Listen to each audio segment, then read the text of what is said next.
In the wake of Alito's abortion memo leak, Twitter liberals went haywire blaming leftists for the potential demise of Roe v. Wade, as evidenced by this insane tweet. Susan Sarandon, a favorite target of resistance heroes, responded to California Congressman Eric Swalwell saying, "Representative Swalwell, please explain how exactly voting blue preserved and protected Roe v. Wade in 2012 when Obama had control of Congress, promised to codify Roe v. Wade, and then didn't. Since you're asking voters to vote blue in 22, show them the receipts. What's your plan?"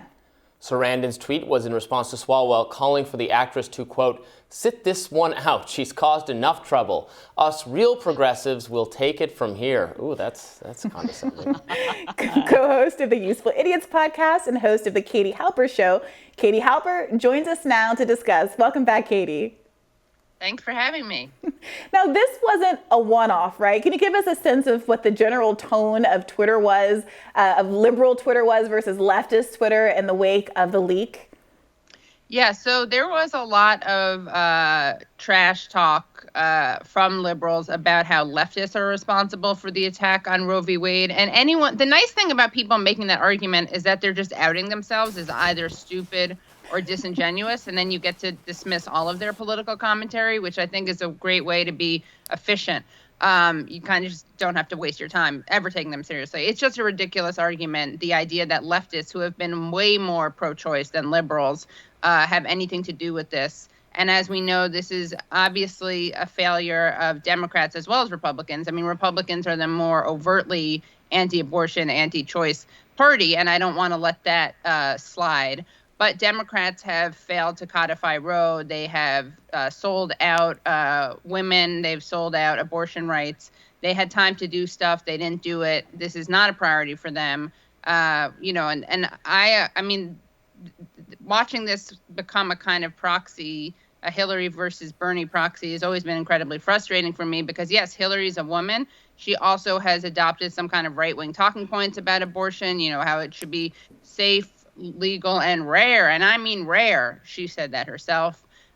Bernie Sanders has been much more unapologetically pro-choice than Hillary Clinton. Also, let's not forget that Hillary Clinton named Tim Kaine, who supported the Hyde Amendment, which basically makes it impossible for low-income and working-class women. Who? I know. I don't know him. I don't know who that is. Tim Kaine. But he was, and that's just a reminder, that's who Hillary Clinton chose to be her running mate, Yeah. So there's a real denial. We see this utter, as usual, this entitled denial where the Democrats can't possibly look at what they did wrong. They have to blame it on the people within their party and also just like people outside the party who have been better on abortion issues. It's really disgusting. I don't know what kind of magical powers they think Susan Sarandon has. I guess she learned them in that great movie, Witches of Eastwick, where she learned to practice sorcery and was able to then hand the election somehow to Trump. I guess that's what people think. Well, Katie, what is the argument, though? What is the argument they're making about people like Susan Sarandon, that Bernie bros Jill made Stein, it, me? Yeah, that Bernie bros. I mean, I got this right away when, not to brag, but when Trump was elected, I remember people being like, "I'm unfollowing you, Katie Halper." But obviously, this is where people think activism resides, on Twitter. I'm like, okay, wow, you're unfollowing me. The world is going to now change. But people think the argument is that somehow it wasn't having an incredibly unpopular nominee. It wasn't the fact that she, say, didn't go to Wisconsin. Somehow Putin, I think, made her not go to Wisconsin. He told Wisconsin to shut its borders or something. But I think that it's just the idea is that somehow Bernie bros, Jill Stein, Susan Sarandon, they didn't do everything they could to get Hillary Clinton elected, which is pretty ridiculous, especially when it comes to Bernie Sanders, who campaigned harder for Hillary Clinton than Hillary Clinton did herself, I would say. Bernie's supporters overwhelmingly supported Hillary Clinton also. That should be noted. More so than Hillary Clinton supporters in 2008 supported Barack Obama. Right, exactly. That's a very important point. But it really represents a failure of, again, Democrats to look at what they've done, to ever look at any of their mistakes. I mean, this is why they decided over pizza the night that they lost the election. that Hillary lost, they decided over pizza to just blame Russia. So they have to blame sources that have nothing to do with their own decisions, which is really offensive because if they actually cared about abortion rights and in a way that they cared about it as an issue as opposed to just a fundraising pitch, they would, of course, look at what they had done wrong so that they could try to take power. Of course, to be fair, they're in power now and they're not doing anything about abortion rights. You know, Joe Biden ran on codifying Roe v. Wade, which he failed to do.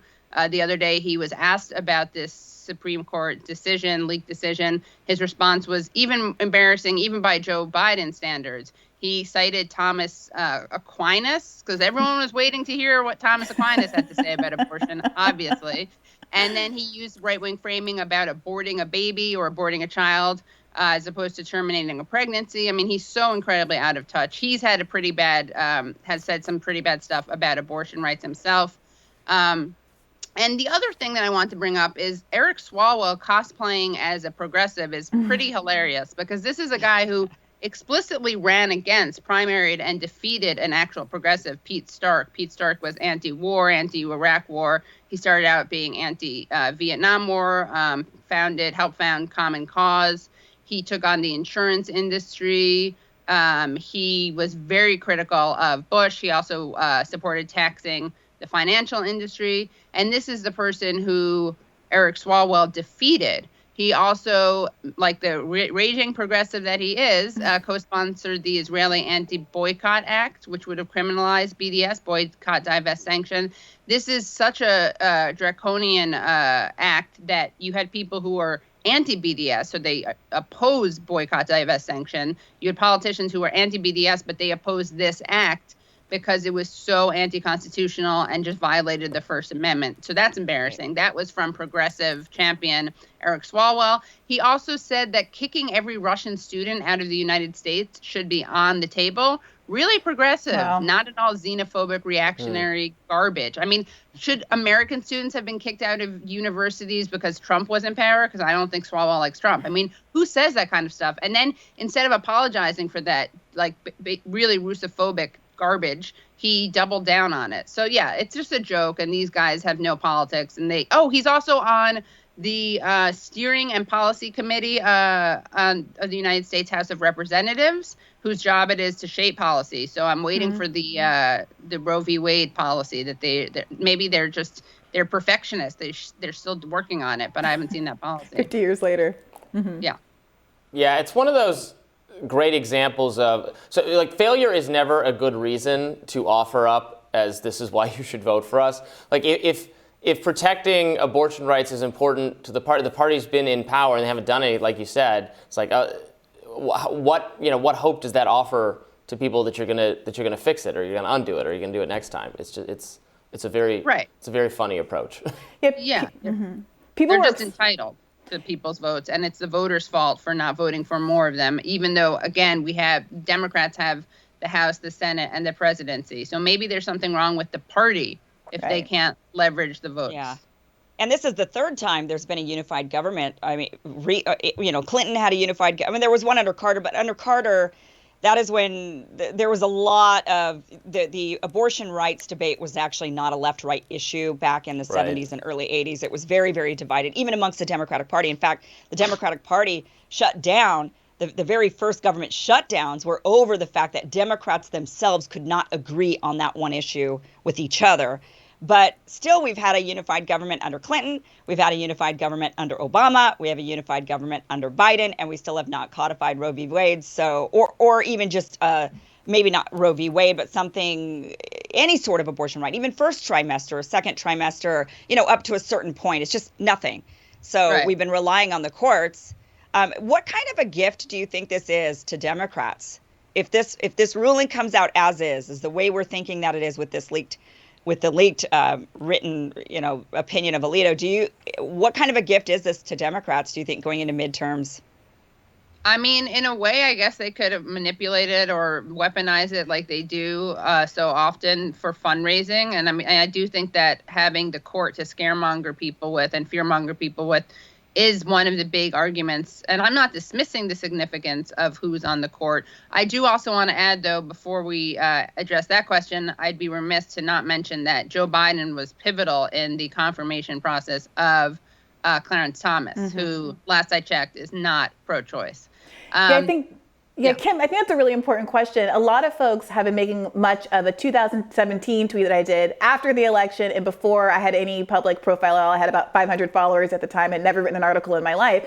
But I made that exact point, that my observation in the lead up to 2016 was that talking about the Supreme Court as the be-all, end-all, oh, you got to vote for Hillary even if you don't like her because of the Supreme Court, wasn't motivating people the way Democrats thought that they would. And so I tweeted, the Supreme Court is not the stick or the carrot that you think it's going to be for voters. And I was right. And a lot of people take that tweet and say, oh, Brianna thinks the Supreme Court doesn't matter. No, my point is that it's not the kind of issue that motivates folks as much as kitchen table issues. And I think people feel manipulated by having the Supreme Court hanging out there and all of these really fundamental rights hanging out there in the balance to drive people. I think it does motivate people on the Republican side. I think that might be true. On the Republican side, They have been engaged in a 30-year process of capturing the a plan to capture the Supreme Court and be able to get the policies they want through that way that is, finally coming to fruition. It motivates people, Democrats who already are going to vote and already care about voting and electoral politics and are committed to voting, but it doesn't motivate unlikely voters, and it doesn't get the base out on the left the way it does on the right. I shouldn't even say the left, among Democrats. Right. I'm going to say something really controversial. I'm sorry, but this is Ruth Bader Ginsburg's fault. She should have retired. Yeah, right? well, this is an example of the neoliberal feminism that prioritizes one woman's individual destiny over the lives of countless powerless women or less powerful women. And that's what we saw. Everyone was excited for her to stay on the court. And, she's done some good stuff. I'm not going to, I dismiss her legacy and her legal decisions. Not all of them were great. Some of them were.